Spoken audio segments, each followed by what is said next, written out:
That's the way to kick it off. How are you, my holy sisters and brothers? We've got a great show ahead of us tonight.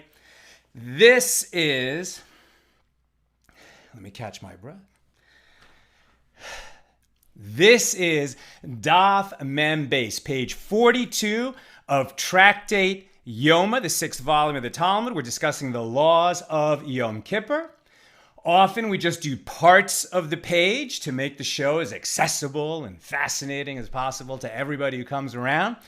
But a lot of you have been with me for a long time. And so today we're going to do the whole page, and we're going to go deep on the page, and we're going to follow the argument of the page. And we're going to show, not tell, we're going to show how our sages derive the laws from the Torah so that we can live by them. Let us light up the darkness.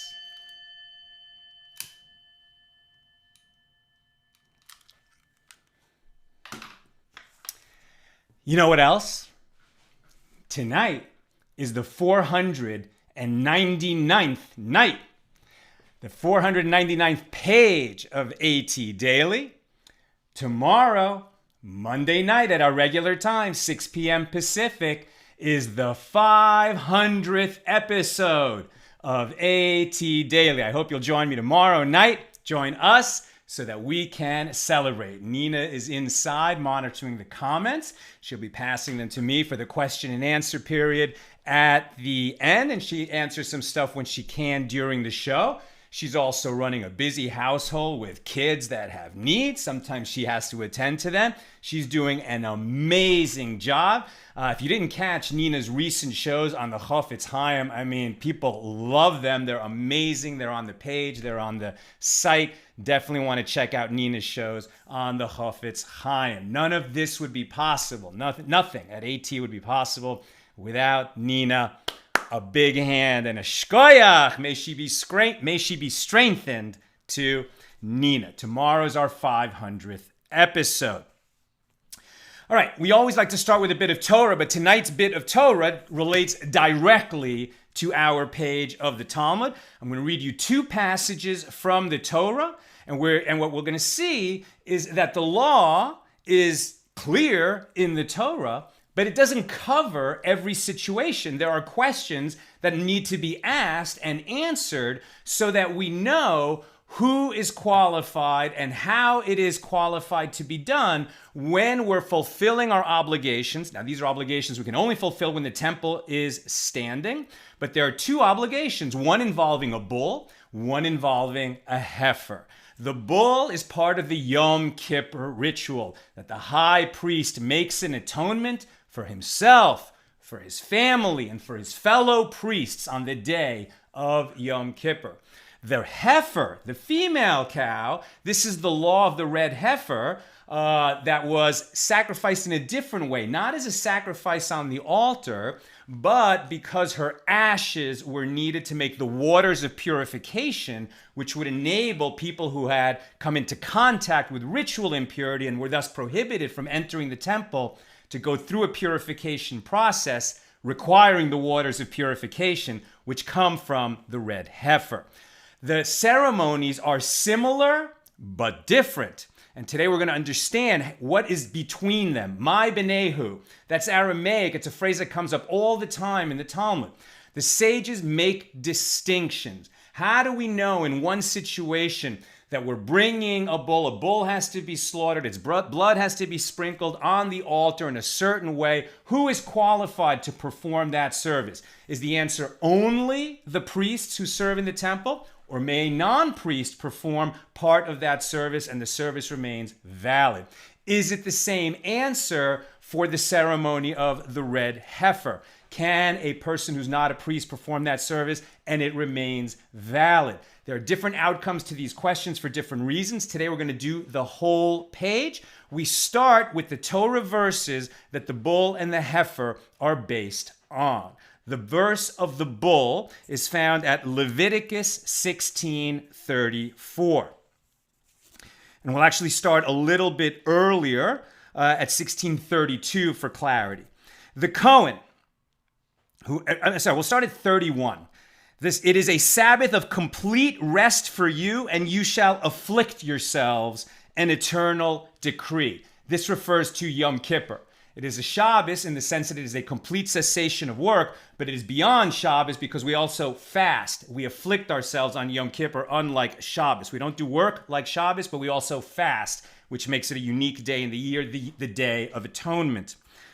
The Cohen, so on Yom Kippur, the Cohen who has been anointed or who has been given the authority to serve in place of his father. The Cohen is a priest. A priest is a descendant of Moses' brother Aaron. The Cohen who has been anointed, so he's been anointed to serve as a priest, possibly even as a high priest, or who has been given the authority to serve in the place of his father, the previous Cohen, shall provide atonement. He shall don the linen vestments, the sacred vestments. He shall bring atonement upon the Holy of Holies. So now we know we're speaking about the high priest on Yom Kippur. He is doing all of the service pretty much, and certainly bringing atonement upon the Holy of Holies, the curtain that separates between the sanctuary and the Holy of Holies within the temple. He shall bring atonement upon the Holy of Holies, and he shall bring atonement upon the tent of meeting and the altar. So he's bringing an atonement for these places if they have been rendered impure by somebody coming in and rendering them impure. If some priest acted while he was impure and maybe didn't even know, this requires an atonement. It's handled on Yom Kippur by the high priest. He's going to make an atonement for himself, his fellow priests, and for the temple itself. He's making an atonement for this place of holiness in case it was desecrated by somebody in a state of impurity, perhaps even unbeknownst to themselves, entering. So the one who has been anointed or given authority to serve in the place of his father shall, in case there wasn't time to anoint him and the high priest died, right, on Yom Kippur, and then they had to bring in someone quickly, and maybe they didn't anoint him, but he can do this. He shall don the linen vestments, the sacred vestments. He shall bring atonement. He shall bring atonement upon the Holy of Holies, and he shall bring atonement upon the tent of meeting and the altar, and upon the Kohanim, the priests, and upon all the people of the congregation. So he's bringing atonement for all of Israel. All the people of the congregation shall he bring atonement. This shall be to you an eternal decree, to bring atonement upon the children of Israel for all their sins once a year. This is Yom Kippur, and he, meaning Aaron, did as Hashem commanded Moses. So that is the basic commandment of Yom Kippur, that we make an atonement, that Aaron makes an atonement for himself, for his family, for his fellow priests, and for all of the nation of Israel, for all the sins that can be atoned for, they are atoned for on Yom Kippur. We go over for the second verse that we're going to be talking about. It's verse 19:3 in the book of Numbers. Numbers 19:3. And we'll start with verse 2 again for clarity. This is the decree of the Torah which Hashem has commanded. Speak to the children of Israel, and they, right? So on behalf of the nation, they shall take to you, who's you, right? So this is speaking to the Kohanim, to the high priest, or at least to the priests. And they shall take to you a completely red cow, the red heifer, which is without blemish, and upon which a yoke has not come. It has never been worked. It is perfectly red. What shall you do with this cow? You shall give it to Elazar the Cohen. This was the first high priest after Aaron. By now, I think maybe Aaron has already died, or he certainly or is very close to it in the book of Numbers. And you shall give it to Elazar the Cohen, and he shall take it out to the outside of the camp, and he shall slaughter it in his presence. Because it says he shall slaughter it in his presence, it implies that the he could be someone else, right? It's in whose presence? In the presence of the high priest, Elazar the Cohen. Who is slaughtering it? Someone other than him, since it's in his presence, right? If you do it yourself, obviously you're in your presence. So if it bothers to say in his presence, it means that someone else can do it. What we're going to be talking about is who is that someone else? Does it have to be a priest, or could it be a non-priest? These are going to be the active verses that we're going to be relying on for our page of the Talmud today. We're doing page 42. We're here in chapter 1. We're discussing the second Mishnah of chapter 4. Chapter 4, we're discussing the second Mishnah here in Tractate Yoma, the laws of Yom Kippur. We're on page 42. We're going to actually start at the bottom of page 41 on the B side. When Rav Dimi came from Eretz Yisrael, from the land of Israel, to Babylonia. So he went from the Jewish community in the Holy Land that was suffering under the wicked tyranny of the Roman Empire, to the Jewish community in Bavel, in Babylonia, that had more freedom to operate, but was less close to the source of these teachings, which had always been in the Holy Land, right? So they had greater freedom in Babylonia, but they were a little bit more distant from the source of the teachings that had been passed down through all of the over 1,000 years from the time that Joshua led the children of Israel into the Holy Land. And then the first temple was eventually built 400 years. The first 400 years, these sacraments, these rituals were carried out in the Mishkan, the tabernacle that they had in the wilderness when we wandered for 40 years in the wilderness, entered the Holy Land, continued to do those rituals around the tabernacle for 400 years. And then King David picked a spot in Jerusalem, and his son Solomon built the first temple, the Temple of Solomon. It stood 400 years. Then we lost the merit to have the first temple in our midst. It was destroyed by Nebuchadnezzar. Jews went into the Babylonian exile. So a Jewish community was formed in Babylonia that remained in Babylonia and became very strong in Torah learning. But many returned to the Holy Land 70 years later when the second temple was built, and it stood for another 400 years. There was a strong rabbinic tradition, particularly in the latter half and the latter parts of the second temple period, as it became clear that something could go wrong, the temple could be lost, and then eventually it happened. And Judaism became much more like the Judaism we know today, based not on the sacraments in the temple, on the Temple Mount, but based in prayer in the synagogue and blessings in the Jewish home and in the community, etc. All right.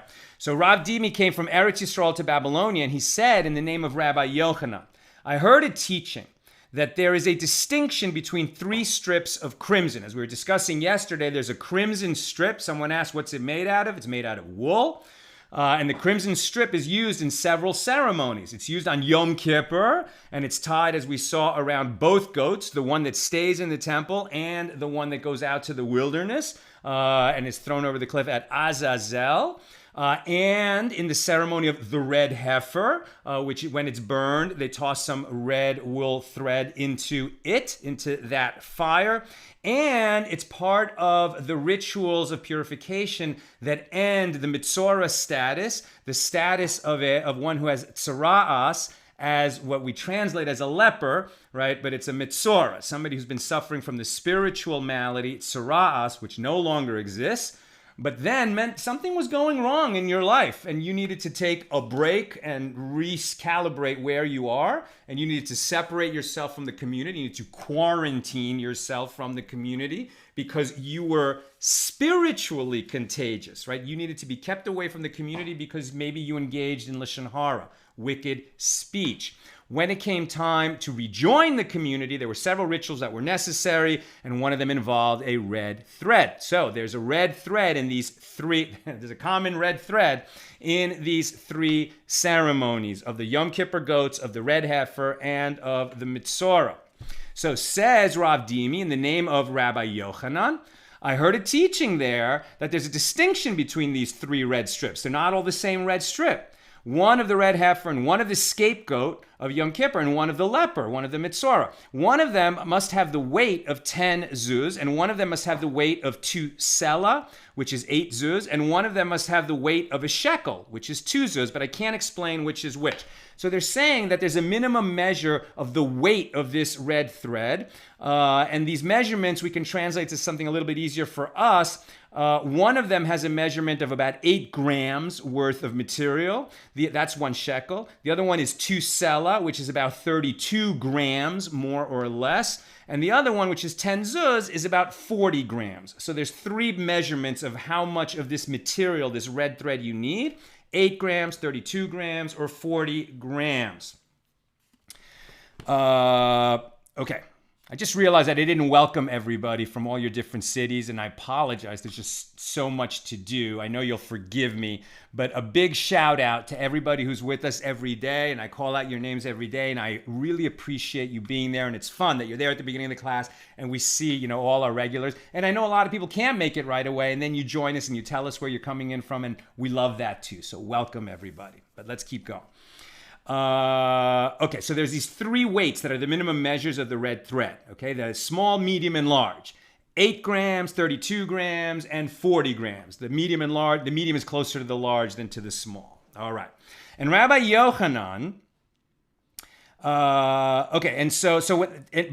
but he says, I know that there were 3 different weights applied to these 3 different situations, the heifer, the scapegoat, and the mitzorah, but I'm not sure which weight is for which situation, says Rav Dimi in the name of Rabbi Yochanan. Isn't that great? This is a sage who admits, well, I heard this thing, but I can't remember how it went, and I'm not going to pretend to know. I'm not going to fake it. I'm just going to admit that I don't know. I heard it, but I can't remember it. So there's something to it. But I can't give you the definitive answer. That's part of our tradition. There's so much to learn. There's so many nuances, laws, decrees, principles to learn that, of course, nobody can hang on to it, even our great and brilliant sages. But they try.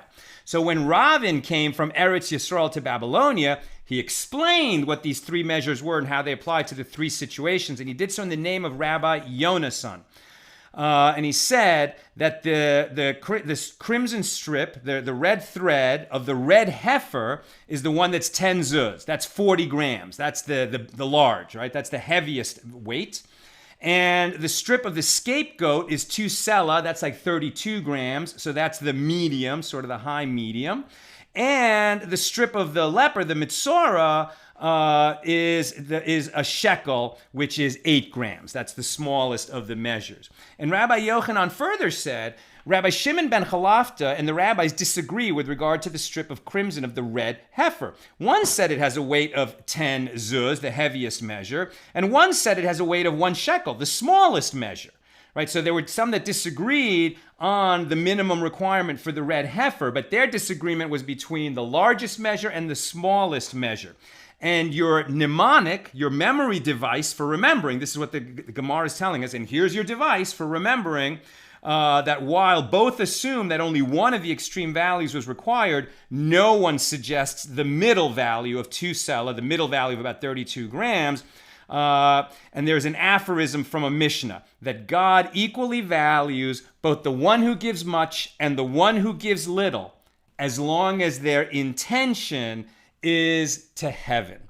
As long as you're giving for the sake of heaven, God values the larger gift and the small gift. It's just what you would expect. If you come from the heart and you give to a good cause and you give what you can, right, then whether it's a little or a lot, since you're giving for the sake of heaven, God appreciates it, right? And how do they put it exactly? God equally values, right, is the way it's worded here in the Koran Talmud.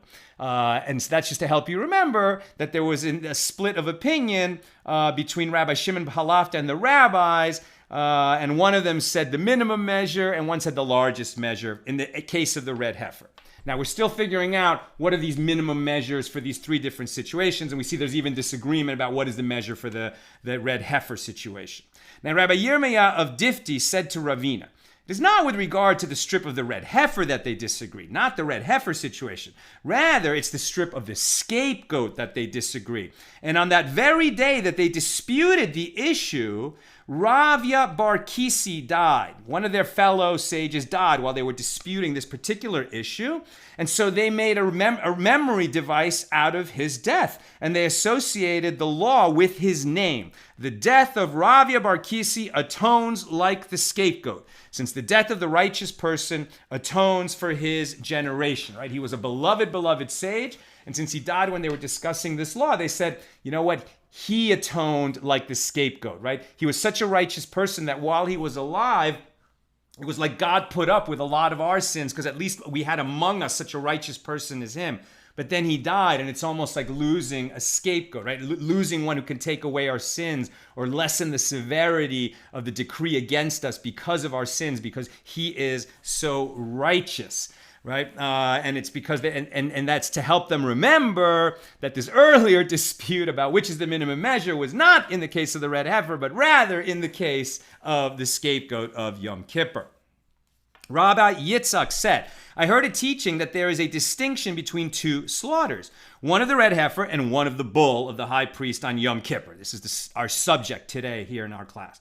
The slaughter of one of them is valid even if done by a non-priest, and the slaughter of the other one is invalid if done by a non-priest. But I do not know which of them is which. So he remembers, says Rabbi Yitzchak, that with regard to when the bull of Yom Kippur is slaughtered, and when the red heifer that is used for the waters of purification, when it is slaughtered, in one of these cases, if that is done by a non-priest who performs the slaughter, the shechting, that's going to invalidate either the red heifer itself, and it can no longer be used for the ashes of the waters of purification, or it's going to invalidate the bull of Yom Kippur. It has to be performed by a non-priest, but only in one of the cases. In the other case, if it's done by a non-priest, it would be okay. It's probably not preferable. Ab initio, you shouldn't do it. But if it worked out that way, it wouldn't disqualify the service. But says Rabbi Yitzchak, I know it's like that, but I can't remember which is which. Another example, and that's why it's brought here, of a sage saying, I heard, but I can't remember. Help me out. What do you think it is? And so now they work it out. An Amoraic dispute was stated. With regard to the slaughter of the red heifer and the bull of the high priest on Yom Kippur, there is a dispute, right? There is not agreement on this question. There is a machloket, a dispute between Rav and Shmuel. So Rav and Shmuel are famous Amoraim, rabbis of the Gemara, rabbis of the Talmudic period. They're teaching, learning and teaching in ruling and teaching in Babylonian, the Babylonian Jewish community. Very famous pair of rabbis who were contemporaries and had debates. Beloved, passionate, loving, but passionate and heated debates. Okay, so where are we? Rav and Shmuel. Let me make sure I got it right.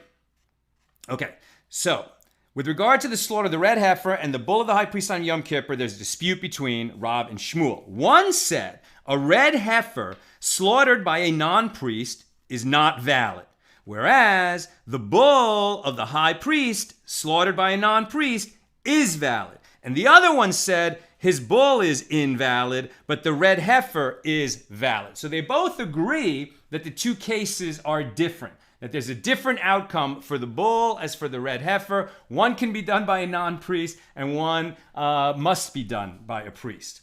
But they disagree on which is which, right? So that's where we are right now. They disagree on which is which. Now we're going to find out what does Rav say and what does Shmuel say. So conclude that it is Rav who said that if the heifer is slaughtered by a non-priest, it is invalid. The red heifer ceremony is invalidated. As Rabbi Zera said, the slaughter of the heifer by a non-priest is not valid. So why are we quoting Rabbi Zera? Because Rav said concerning this statement of Rabbi Zera, this is because we learned in the Torah's description of the slaughter of the red heifer, and that's the passage I read at the top of the show, Numbers 19:3.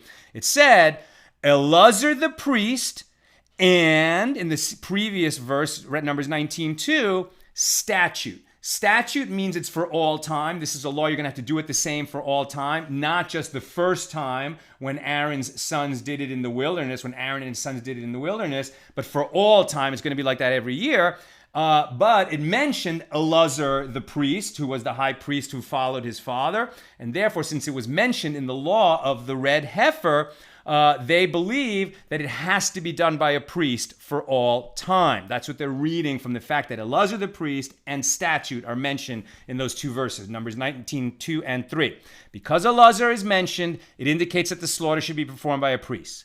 And the use of the term statute teaches that one may not deviate from any of the details of the service as delineated in the verses. And if one does deviate, the service is invalid. Clearly then, Rav held that if the heifer is slaughtered by a non-priest, it is invalid. Now the Gemara is going to analyze Rav's opinion. And according to Rav, what is different with regard to the red heifer? That if it is slaughtered by a non-priest, it is invalid. But if the bull of Yom Kippur is slaughtered by a non-priest, it is valid. You would think that where we've been learning all this time, 40 days, 7 weeks, that we've been studying Tractate Yoma, and everything gets done on Yom Kippur by the high priest except a few little things, and one of them is slaughtering the bull, or at least finishing the slaughter, because he does do it himself. But if he didn't do it himself, it would not invalidate the service. Why? You'd think the high priest has to do everything. What is different about the heifer that requires that a priest do the slaughter, and the bull of Yom Kippur, which actually will not be disqualified if a non-priest performs the slaughter? Every other part of this ceremony must be done by not only a priest, but the high priest. But what about the slaughter? Why? Why is it different in the case of the bull as the heifer? As Rav explained, it is different in that with regard to the heifer, it is written Elazar and statute, right? It has to be done by Elazar, by a priest, and it's for all time. But with regard to the bull of the high priest, it is also written Aaron, Moses' brother, who's the high priest, and statute. Both of those terms are written.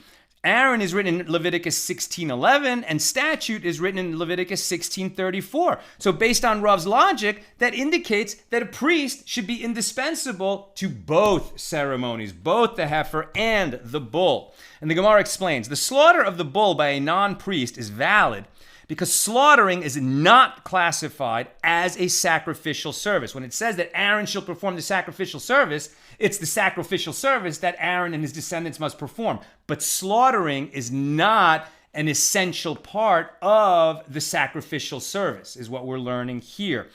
The animal has to be slaughtered, but it's not essential for the sacrificial service that be done by a priest. Now, the Gemara challenges this answer. Well, if so, by the same logic, the red heifer should also be valid when slaughtered by a non-priest, since they both include, in one it says Aaron, the other one says Elazar, and they both say statute, meaning for all time. Why don't they both have the same law? And both the bull and the heifer would be valid if slaughtered by a non-priest. And the Gemara concludes the logic that slaughtering is not classified as a sacrificial service does not apply in the case of the red heifer, because the red heifer is different. It has the sanctity of items consecrated for temple maintenance, and therefore the principles that apply to other offerings do not necessarily apply to it. The red heifer does have to be killed in order for the ashes of the red heifer to be produced.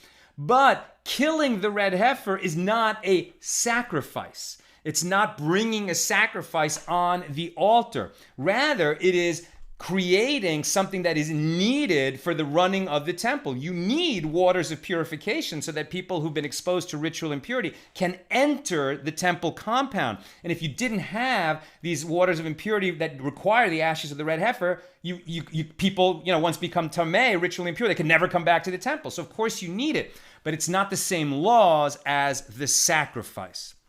But is it not arguable, says the Gemara, by a kal v'chomer inference, a fortiori inference, meaning that if in a weak case the law is like this, then in a stronger case, isn't it obvious that the law would be even more like this? That kind of argument, that's called a kal v'chomer. So is it not arguable by a kal v'chomer inference that the slaughter of the red heifer by a non-priest is valid? If the slaughter of the bull of the high priest, which is an actual offering, is valid when performed by a non-priest, then all the more so the slaughter of the red heifer, which is not an offering, should be valid when similarly performed by a non-priest, right? Rav Shisha, the son of Rav Edi, said the slaughter of the red heifer by a non-priest is not valid. And the law is that just as in the cases of the mitzora, of tzara'at, the skin condition, which despite there not being a sacrificial service, still require priesthood. Only a priest may come and look at a person who has these marks on their skin. It says in the Torah, you have to bring a priest to determine if that is just, some blemish on your skin, eczema, acne, just something going on your skin, or is it tzara'at? Again, this doesn't exist anymore. It doesn't exist since the temple isn't here. which is a blessing from God because you need the temple in order to become purified from tzara'at. So thank God, once the temple ceased, tzara'as also ceased. But when the temple stood and people contracted this spiritual malady expressed as a physical malady, tzara'as, they would get marks on their skin, and you'd have to bring a priest who's expert in these markings to look at it and tell you what you do next. That is tzara'as. We're going to watch it for a week. That's not tzara'as. You need a priest to do that. It must be by a priest because the Torah says so. So the argument here is the Torah says so with regard to the red heifer, and that's why it has to be done by a priest. And so this other kal vachomer that you were bringing, that even though the bull of Yom Kippur could be slaughtered by a non-priest, and that is an offering, and now the red heifer, which isn't even an offering, it also, if it was slaughtered by a non-priest, should be valid. That doesn't work because, like the skin blotches in tzara'as, you need a priest. By the written Torah is explicitly saying you need a priest to do this. Now we look at Shmuel. The Gemara analyzes Shmuel's opinion. Shmuel disagreed with Rav. He had the reverse situation. So Rav said that the red heifer, you must be done by a priest, but the bull of Yom Kippur doesn't have to be done by a priest. So Shmuel is going to go the other way. And according to Shmuel, who said that if a non-priest slaughters the bull of Yom Kippur, it is invalid. And therefore, since he said it the other way, so then if a non-priest slaughters the red heifer, according to Shmuel, it is valid. So why does Shmuel come out this way? So what is different about Shmuel? What is different with regard to his bull that this is the law? And he said, and the way Shmuel holds is it is different in that with regard to it is written Aaron, indicating that the priest is required, and statute indicating that it is a requirement that the requirements of the Yom Kippur service are indispensable. It has to be done by a priest because it says it shall be brought by Aaron. But with regard to the red heifer, it is also written Elazar, meaning a high priest, and statute, which means it's for all time. So by the same logic, Shmuel should hold that if he says the bull of the Yom Kippur has to be brought by a non-priest, then also the red heifer needs to be brought by a non-priest. Why does he excuse the red heifer? That it doesn't have to be done by a non-priest. And the Gemara concludes, at least according to Shmuel, it is different there as it is written, and he shall slaughter it before him. Right? In this verse about the red heifer, it says, and he shall slaughter it before him, i.e. in front of Elazar, which suggests that it could be a non-priest so long as Elazar watches. And Rav, who assumes that the slaughter is performed by the priest himself, how does he interpret the phrase before him, that it's done before him? He understands it to mean that the high priest should not divert his attention from the heifer from the moment of the slaughtering until the completion of the process. He has to remain focused. If he, spaces and thinks about something else, then that could render the service invalid. So it before him, according to Rav, means he should stay focused on this from the slaughter to the rest of the service. As with other matters of purification, one is required to maintain his attention on the matter, and any distraction can invalidate the process. And from where does Shmuel, who already derives something from this verse, derive that he should not divert his attention from it, right? If Shmuel agrees that he should not divert his attention from it, but from this verse, it shall be done before him, he reads into that it means that a non-priest could do it. So from where does he derive that the high priest has to keep his attention on this offering, or on the heifer, on the process that's being done? And Shmuel, who already derives something from this verse, where does he derive that he should not divert his attention? Shmuel derives it from the verse, and he shall burn the heifer in his sight, which would say, okay, it has to be done in his sight. He has to keep his attention on it. So what does Rav do with this verse? He shall keep it in his sight. So Rav holds that one verse is needed to teach the requirement to maintain one's attention with regard to slaughtering, and a different verse is needed to teach the requirement with regard to the burning, right? It's the red heifer, so it's going to be slaughtered, and then it's going to be burned in a very special fire where we toss in that red string along with cedar wood and hyssop, which is why we're talking about the red heifer. We started by talking about Yom Kippur, and the red string of the scapegoat came up, and now we started learning about the red thread of the heifer. We went to the heifer because of the red thread. Now we're coming back to Yom Kippur in terms of the comparison between the red heifer of the waters of purification and the bull of Yom Kippur, and their different requirements as to which is valid if the slaughter itself is performed by a non-priest. That's where we are.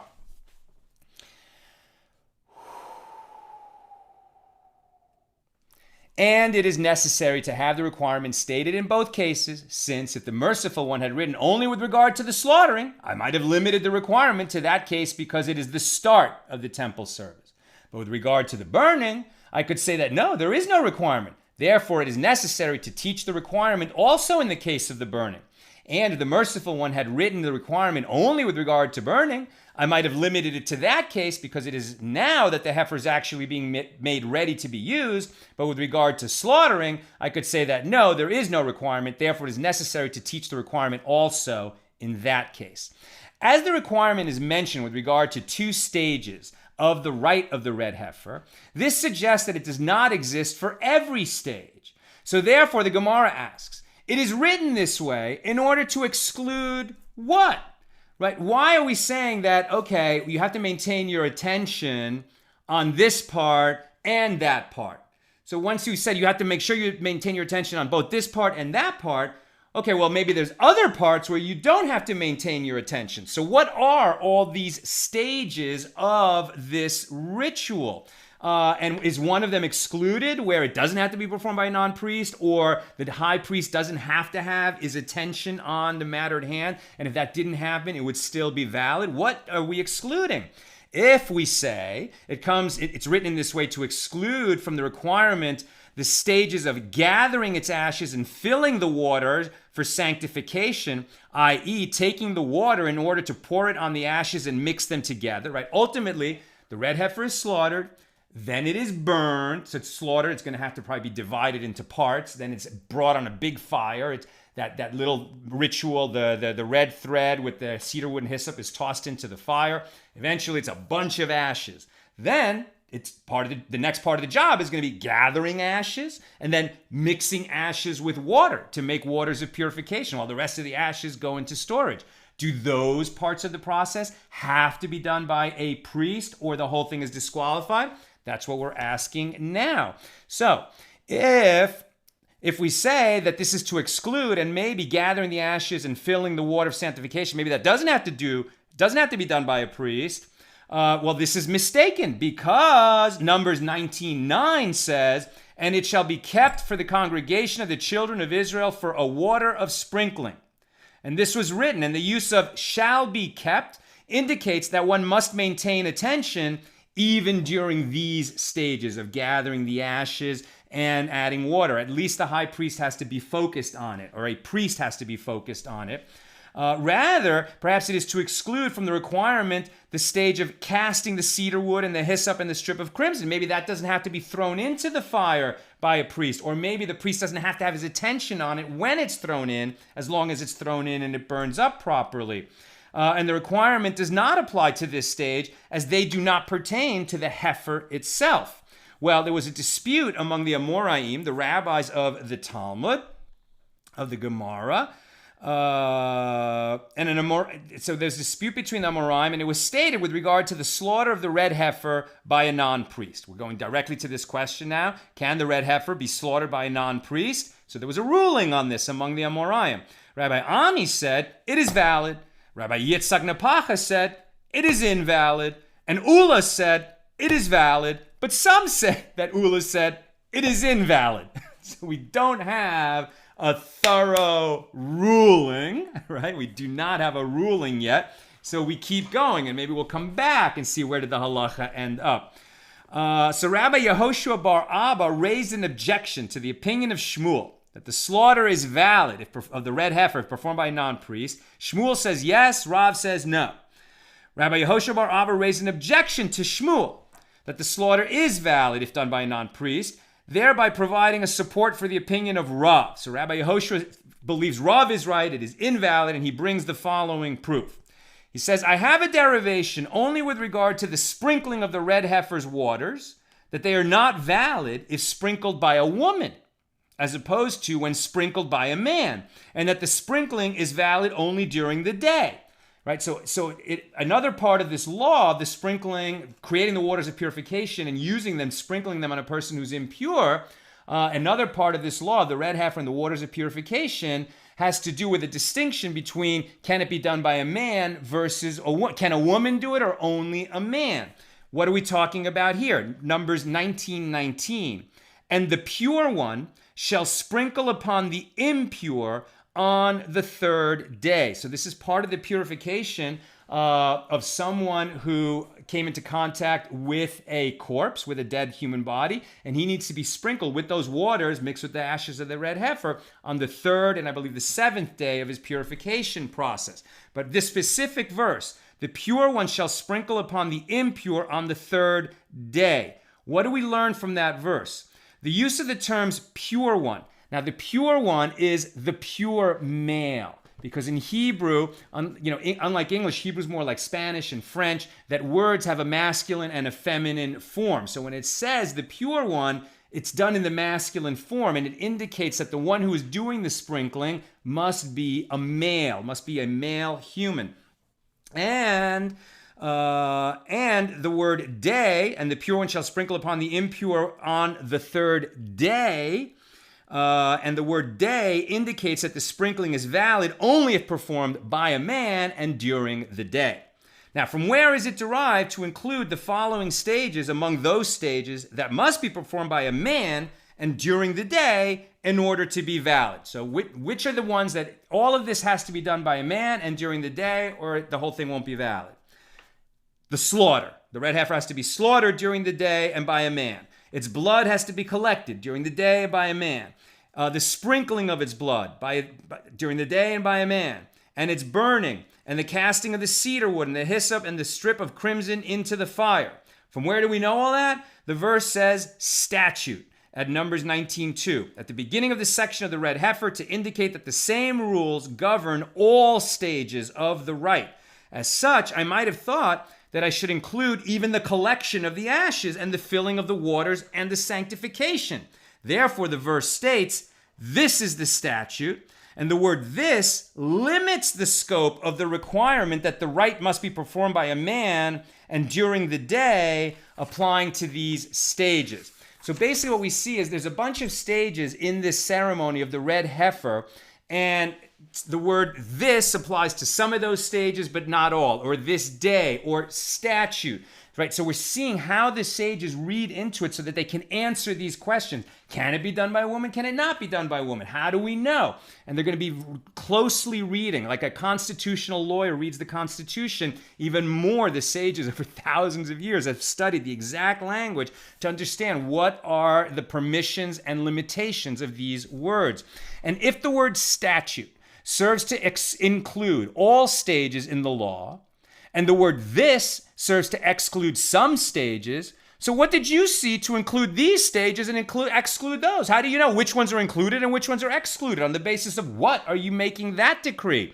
After noting that the verse includes some stages and excludes others, you should say the following logical argument. Indeed, we learn all the stages from the sprinkling of its waters. Just as the sprinkling of its waters is not valid if done by a woman as opposed to when done by a man, and it is valid only during the day, so too I will include in the same requirement its slaughter and the collection of the blood and the sprinkling of the blood and the burning and the casting of the cedar wood, the hyssop, and the strip of crimson.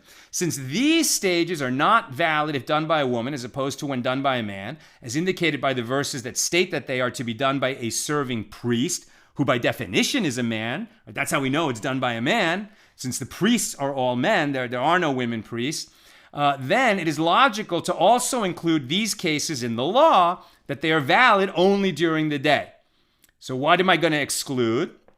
And I exclude the collection of the ashes and the filling of water and the sanctification. Why? Why do I exclude those? Because these stages are valid when done by a woman, as they are when done by a man, as the verses never suggest a requirement that they be done by a man.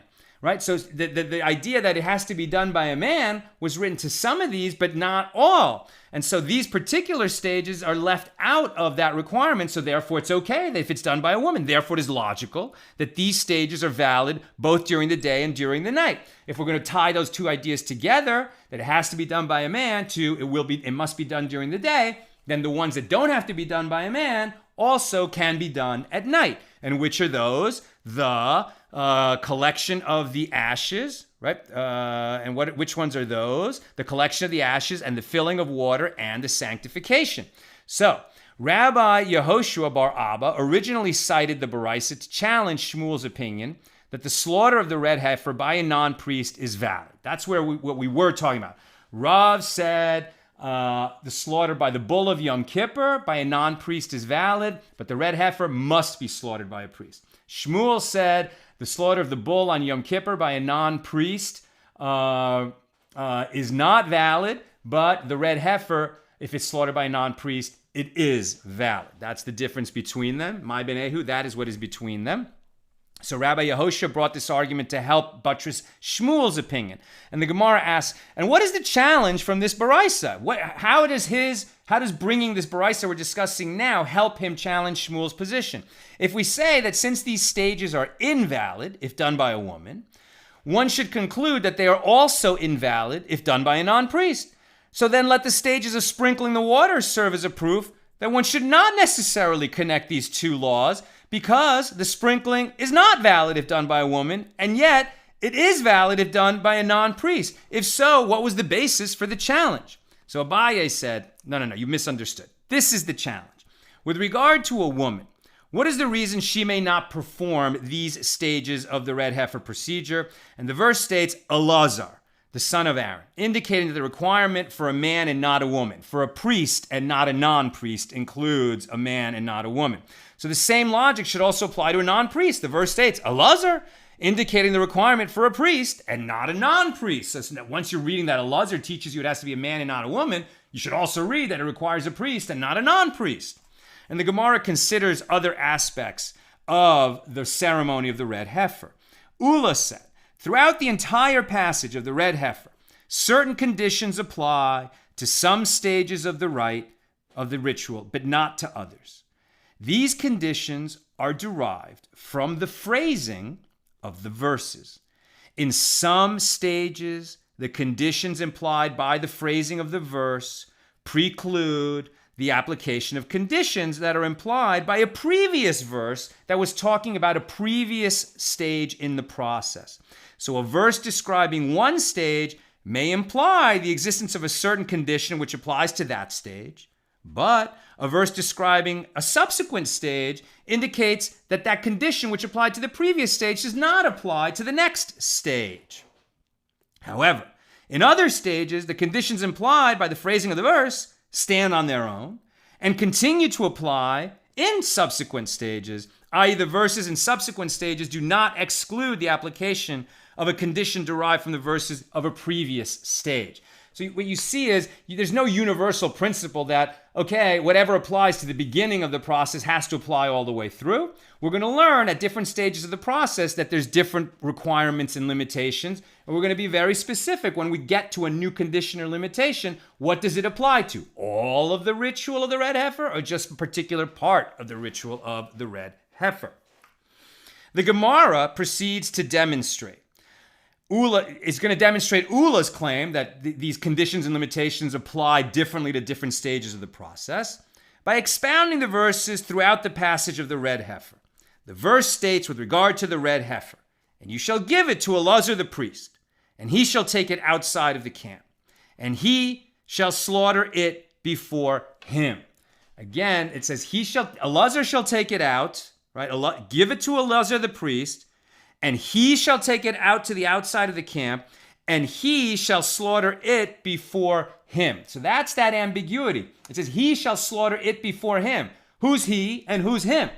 It seems that at the very least, Elazar takes it out of the camp, and it is slaughtered before him. So he has to be watching. But this is where there's this opening to say that a non-priest can do the slaughter as long as it's in front of Elazar and he has his attention on the red heifer at the time that it is being slaughtered. So the word it implies that only that red heifer, i.e. not the first one, the one given to Elazar the first time this happened, who was the deputy high priest to perform its rite, but that the red heifer in all generations does not need to be given to Elazar, i.e. to a priest of similar rank. Maybe, okay, now we're talking about a different question. Does it have to be a high priest who takes it out? Or is it just a priest? And if it doesn't have to be a high priest, maybe it has to be the deputy high priest. So now we see that when the law was given, Aaron was still alive. Elazar was the deputy high priest. He outranked his younger brother. He was that he was going to become the next Kohen Gadol, the next high priest after his father died. But at this stage, he's the deputy high priest. So maybe that law was teaching that when the red heifer is taken out to be slaughtered, so its ashes could be gathered and we make the waters of purification, maybe it has to be taken out by a deputy high priest. Or maybe it has to be done by at least a deputy high priest. A high priest would be fine. Or maybe it just means priest. We don't know. That's a question that's being asked right now. So if so, who does perform the rite of the red heifer? Now we don't know. Who has to perform it? Does it have to be a priest? Does it have to be the deputy high priest? Does it have to be a high priest? Some say in future generations, it should be done by the high priest. And in some say in future generations, it can be done even by a common priest. Now we're rolling toward the end. It's been an awesome class, right? We're working our way through the page and keeping it clear and understanding how the sages keep asking, my B'nehu, what is between them? What is the difference between the ritual of the red heifer and the ritual of the bull? That one can be performed by a non-priest and the other can't. We've got 3 paragraphs to go, so if you've got comments or questions, get them in now. Granted, according to the one who says that in future generations it can be done even by a common priest, it works out well. Since there's no indication to the contrary. It doesn't say that it can't be done by an ordinary priest. But according to the one who says in future generations it should be done by the high priest, well, where does he derive this requirement? From where does he derive that it has to be done by the high priest? So the Gemara answers, he, the one who claims this, derives the law from the service of Yom Kippur through a verbal analogy, Gzeir Shava, between the word statute in Numbers 19:2, written with regard to the red heifer, and the word statute in Leviticus 13:4, written with regard to the Yom Kippur service. Those 2 verses that I read at the top of the class, the one about the bull of Yom Kippur and the one about the red heifer, what do they have in common? They both say statute. It is an eternal statute. It will be this way for all the generations. So it's not just a word that they have in common. There's going to be a principle that they have in common. What is that principle that they have in common? Perhaps it is that it has to be done by the high priest. And the Gemara expounds the next phrase in the verse. This is Numbers 19:3. And he shall take it out to the outside of the camp. Numbers 19:3. And the use of the word it implies that only it should be taken out, but he should not take out another heifer with it. What? Why would he take out another heifer? As we learned in a Mishna, if the heifer did not want to go out by itself. Okay, now we're getting very real world. So 9 times in history, they found a red heifer. It was pure red. It had never been worked. They prepared it. And so we never had a time when that the temple was standing and we didn't have the ashes of the red heifer. Nine heifers came. So this happened 9 times in history. Now, what happens when at that moment, right? You're going to take this cow, this perfectly red cow, out on that bridge from the Temple Mount over to the Mount of Olives where it's going to be slaughtered. And it's like this, like an aqueduct almost, like this high bridge over a valley. Well, what if the cow doesn't want to go? I mean, it's not so easy to lead a reluctant cow. So one way that you make a cow go somewhere that it doesn't want to go is you bring another cow which is more compliant, right? Which is more ready to do the will of the humans that are leading it, and you put it next to the reluctant cow, and then they walk out together, and the reluctant cow will go with its neighbor. But if you did that with the ceremony of the red heifer, and the people are watching, a big crowd is assembled to see, wow, 9 times in history we had a red heifer. That last one could have been hundreds of years ago, and now they're doing it, and they're marching 2 heifers out there. what's going on, that people might become confused, like there's 2 red heifers, so we shouldn't do that. So as we learned in a Mishnah, if the heifer did not want to go out by itself, we do not take a black cow with it in order to encourage it to leave. Now, people will know there's only 1 red heifer, so why is this black cow out there? And we don't want people to mistakenly say that they slaughtered the black cow. They took 2 cows out there and we're not sure which cow got slaughtered. And we do not take out an additional red heifer so that everyone will know that at least a red heifer was taken out. But we don't do a second red heifer so that people will not mistakenly say that they slaughtered 2 red heifers. Slaughtering an additional heifer would invalidate the rite, since performing any additional labor during the rite of the red heifer would disqualify it. You're focused on doing one thing, the ritual of the red heifer. You don't kill a second cow in the middle of it. So you don't want to lead this reluctant cow by bringing another cow next to it. Neither one that looks like it, nor one that doesn't look like it. In either case, it can cause confusion in the assembled crowd that's watching, and so we don't do it. And even according, so we don't do it. Slaughtering an additional heifer would invalidate the rite, since performing additional labor during the rite of the red heifer disqualifies it. Rabbi Yehuda Hanasi, Rebbe, the rabbi who edited the Mishnah, Rebbe says, this is not for that reason. It's not that we don't take a second cow, and that's why it says it. Rather, it is due to the fact that it is stated it, which implies that only 1 heifer may be taken out. Well, didn't we just say the same thing? The law is you can't have another cow accompany the heifer out to its place of slaughter. Now, Rebbe says, no, that's not the law. The law is you can only take out the red heifer by itself. Didn't we just say the same thing? You can't take another cow with it. You must take it out by itself. Are those not the same thing? No, they are not. And even according to the first Tana, the first rabbi of the Mishnah, is it not written it? Why does he not derive the law from the word it? And the Gemara explains. Who is the first Tana? It is Rabbi Shimon, who interprets the rationale for the mitzvah in the verse, and he draws legal conclusions based on that interpretation. Therefore, he accepts that the law derived from the word it, but he also provides a rationale for that law. So if so, what is the practical difference between them?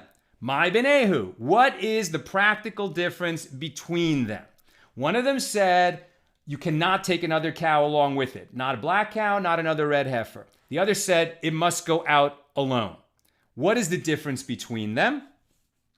The practical difference between them is in a case where one seeks to overcome the reluctance of the reluctant cow by having a donkey go next to it.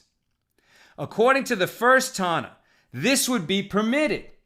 Since we didn't want to take a cow along with it because there might be a mistake made in the crowd watching. They might think that 2 red cows were slaughtered or that a black cow was slaughtered instead of a red cow.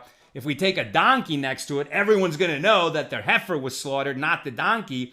So if this is the only way to overcome the reluctance of the cow to walk up there, we can do it. But according to Rebbe, the one who disagrees with Rabbi Shimon, who says that the cow must go out alone, you cannot use the donkey to accompany it and overcome its reluctance by having the donkey as its partner. That is what is between them. So did we get the final answer on if the red heifer is slaughtered by a non-priest, is it valid? If the bull of Yom Kippur is slaughtered by a non-priest, is it valid? The preparation of the red heifer, the preparation of the ashes of the red heifer from the initial slaughter until its burning must be performed by a male priest in order to be valid. Participation of a woman invalidates it, and this ruling is in accordance with the Baraisa and the opinion of Rav, as the halacha is ruled in accordance with his opinion in ritual matters. So it has to be a priest, therefore a non-priest will not do.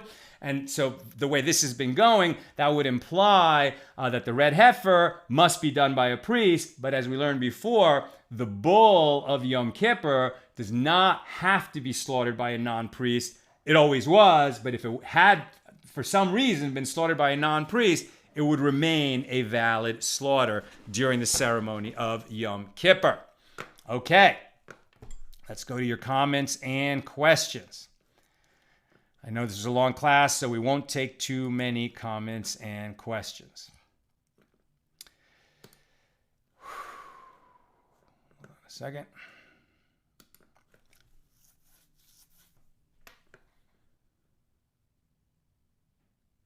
Oh, I'm in the wrong document. Okay.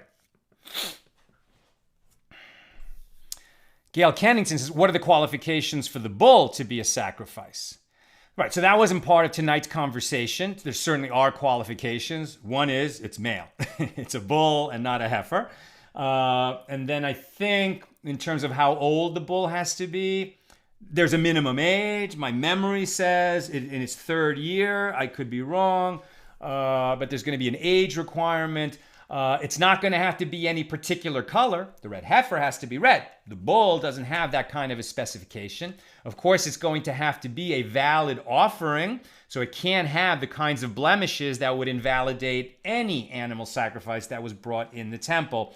But in terms of the qualifications of the bull versus the qualifications of the red heifer, those are very different.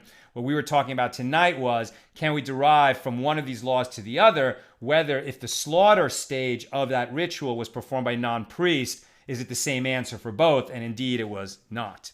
Sharon, does the status of the sacrificer reflect the relative importance of that sacrifice or procedure? I mean, I would say that generally speaking, yeah, right? So that's why the goats of Yom Kippur have to be brought by the high priest. That we know, right? So much of Yom Kippur has to be done by the high priest because it's the offerings of Yom Kippur. And other offerings during the rest of the year are not, in a sense, as important as the offerings of Yom Kippur, and they can be done by ordinary priests. However, I think the important distinction between the red heifer and the bull is that the bull of Yom Kippur is a sacrifice. The red heifer is a necessary ceremony, but it's not an offering. It's not a sacrifice. It's a different kind of ritual. It is steeped in holiness and it has all its own rules, but because it's a different kind of procedure than that of bringing an offering, there's room to make a sharp distinction between its laws and the laws of the red heifer and the laws of the bull. I hope you've enjoyed taking this kind of hardcore look through the whole page and stay on top of what is being argued at each moment, how they marshal their arguments, and in order to answer questions so that we can perform Yom Kippur, and so that when the temple is standing, we could have the waters of purification. There are questions that the written Torah simply doesn't answer, and we need definitive answers. But we can't just say, here's the definitive answer. There's no one rabbi in charge who could say, this is the law. Only in terms of Moses when he gave the Torah. But after that, if it's not explicit, the rabbis have to come to a consensus through very careful, very precise, and often passionate debate to get to a place where we know what to do. And even once a ruling is made by the majority, we'll preserve the minority opinion so that you and I can work our way through the arguments thousands of years later. Have a terrific night, and I hope you'll join us tomorrow night for the 500th episode of AT Daily, Monday night at our regular time, 6 p.m. Pacific. And by the way, a big mazel tov to Phil Mickelson, who at 50 became the oldest athlete, the oldest golfer to win a major title. He did it at 50. It's amazing. Age is just a number. Your focus and how you feel and how you approach things is up to you. It was an incredible athletic feat. It happened today. Phil Mickelson won a major at the age of 50, the oldest man ever to do it. He broke the record by 2 years. And I just happen to have the same secular birthday, June 16th, as Phil Mickelson and old Tom Morris, the first golf champion who brought golf into, our understanding of what golf is. Have a great, and I only mention golf, I'll tell you why, my friends, because it is my goal to make the United States Maccabiah Masters golf team that will be competing at the Maccabiah Games in Israel a year from now. The tryouts are this August. I was on the Masters golf team, the gold medal winning golf team at the Pan Am Games in 2015. And I was a silver and bronze medalist as a rower in the Maccabiah Games in Israel in 1985. So I really want to earn a spot on the team and get on the 2022 squad going to Israel. My dream is that I'll make that team, maybe even be the captain since I'm the old guy. And I'm a returning veteran. And I want to give a talk while I'm there to all the young athletes coming from America and all the countries. They're having a beautiful experience in Israel. A lot of them are not connected to Torah and to Judaism. And I would like to share with them what athletics has meant, what competing has meant, what Israel has meant, and what Torah has meant in my life. And so that's my dream, to make the Maccabiah squad so I can share with all the athletes in Israel next year. But I got to work hard.